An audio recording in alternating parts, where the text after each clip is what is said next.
오늘의 사연 시작합니다. 안녕하세요. 옷가게에서 일하는 30대 후반의 여성입니다. 저는 아파트 단지 인근의 옷가게 종업원으로 일하고 있고 의류 판매업에 종사한 지는 17년 정도 되었습니다. 하지만 옷가게가 월급이 센 편도 아니다 보니 그저 제 용돈 쓰고 나면 저축은 생각지도 못하기에 여태껏 남의 가게에서 일하고 있습니다. 하지만 오래전에 이 일을 처음 시작했을 때는 동생들도 셋이나 공부시키며 자취월세나 생활비도 충당해가며 살았습니다. 그때에 비하면 지금은 제 한 몸만 건사하면 되니까 조금 나아진 편이긴 하지요. 그렇게 세월이 흘러 이제 40을 앞두고 있는데 숙녀복 매장에서는 나이든 저를 직원으로 원하는 것도 아닌 것 같아서 부인복 매장으로 넘어와서 일을 하게 되었습니다. 저희 가게에 오시는 분들은 대다수가 가정주부이시고 다들 단골입니다. 여기 옷은 브랜드도 아니고 그저 보세인데 약간 디자인이 독특하다 뿐 크게 재질이 좋은 것도 아니기에 돈 여유가 좀 있는 직장 여성들은 좀 더 세련된 매장에 가서 옷을 사 입더라고요. 그렇다고 우리 가게가 위치한 곳이 그리 못 사는 동네도 아니거든요. 신축인데다 제법 이름도 있는 아파트이고 여기 산다 하면 대다수는 고개를 끄덕이며 조금 사는구나 하면서 생각을 하지요. 하지만 여기 산다고 해서 다들 똑같이 경제적 평행선에 있는 것만도 아니거든요. 무리하게 대출을 얻어서 여기 아파트를 얻어서 들어왔기에 집 있는 거지나 다름없이 힘들게 대출이자를 메꾸고 매달 돌아오는 각종 공과금을 걱정하고 아이들 학원비는 어떻게 마련할까를 고민하는 사람들도 그만큼 많답니다. 그러면서 돈이란 건 어느 누구에게나 참 힘든 거구나 하는 생각이 문득 들더라고요. 저 역시도 돈과 관련해서는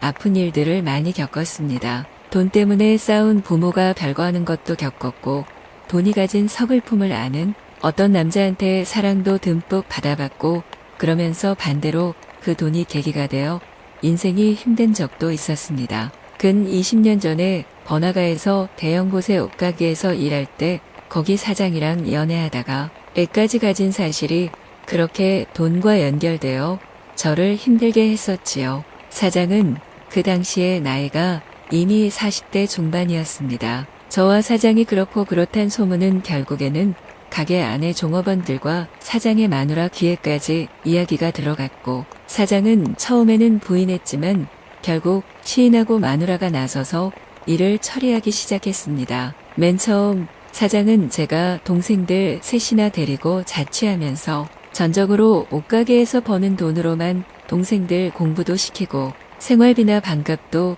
대고 있는 것을 알았기에 저를 너무 가여워했지요. 당시에 우리 부모님은 별거 중이어서 한창 사춘기 동생들이 공부할 환경이 전혀 안 됐기에 제가 부모 역할을 해야만 한다는 사실도 알게 되었지요. 제가 동생들을 자취방으로 불러 모아서 학교를 전학을 시켜주고는 제가 할 수 있는 한 최선을 다해서 뒷바라지 하는 것을 알고 사장은 굉장히 감명을 받았습니다. 그리고는 꼭 자신의 젊은 시절 모습 같다며 울었지요. 술주정뱅이 아빠가 제게 있긴 했습니다. 하지만 동생들을 제게 전부 일임하고 계셨고 엄마는 그 즈음에 다른 남자와 함께 사라졌습니다. 가장 어린 동생은 초등학생이었고 그 위로 중학생과 고등학생이 있었는데 그 아이들을 그렇게 방치한 부모가 야속했지만 돈 버는 사람은 저뿐이었기에 어쩔 도리가 없다 생각했습니다. 다행히 동생들은 다들 공부를 잘했고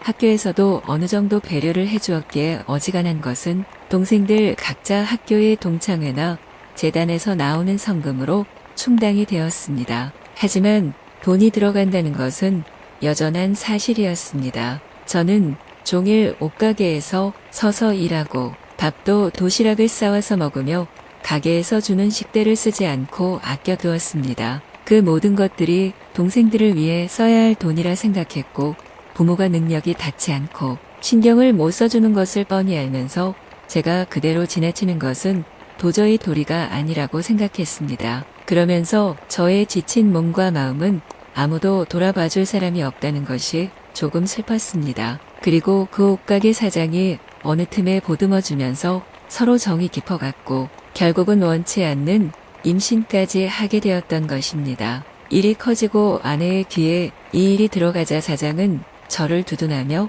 상황을 설명했다고 합니다. 동생이 줄줄이 딸린 상황에서 힘들게 살고 있다는 것과 제가 아무렇게나 막 사는 철없는 젊은 여자가 아니란 것까지 세세하게 모두 말입니다. 하지만 그런 것은 아무것도 통하지 않았고 사장의 마누라는 저를 부르더니 모든 것을 원상태로 되돌리고 아예 떠나라고만 했습니다. 그러면서 저는 그 여자가 주는 돈으로 혼자서 병원으로 가서 수술을 받고 동생들에게는 그저 한 며칠만 쉬겠다고 말하고는 몸조리를 하다가 다른 옷가게로 옮겼습니다. 마음이 아팠던 사장은 이후로도 몇 번이나 연락이 왔고 처음에는 한두 번 만났습니다. 그동안 저에게 선심으로 베풀었던 약간의 물질과 돈이 아내의 레이더에 걸렸기에 그는 다시는 저를 만나지 않겠다는 각서를 쓰고 마무리를 지었다고 했습니다. 그러면서 제게 어쩌면 좋겠냐고 물었습니다. 저는 사장의 마누라에게 입막음용으로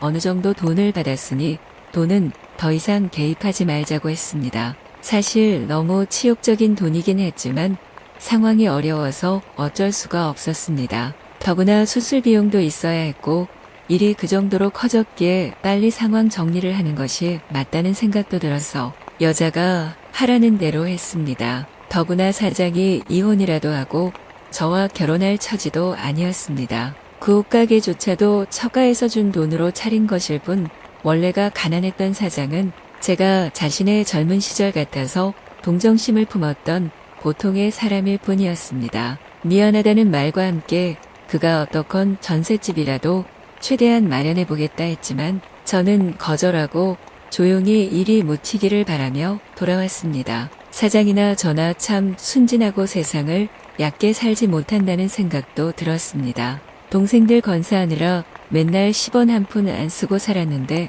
누가 마음을 열어준다고 덜컥 기댔던 제가 아주 어리석었단 생각도 들었습니다. 애초에 공과 사를 구별 못하고 허술하게 아버지뻘 되는 남자에게 기댄 이유도 나름으로 짚어졌습니다. 가족을 위해 이리저리 살 길을 찾지 못하는 무능한 저의 아버지.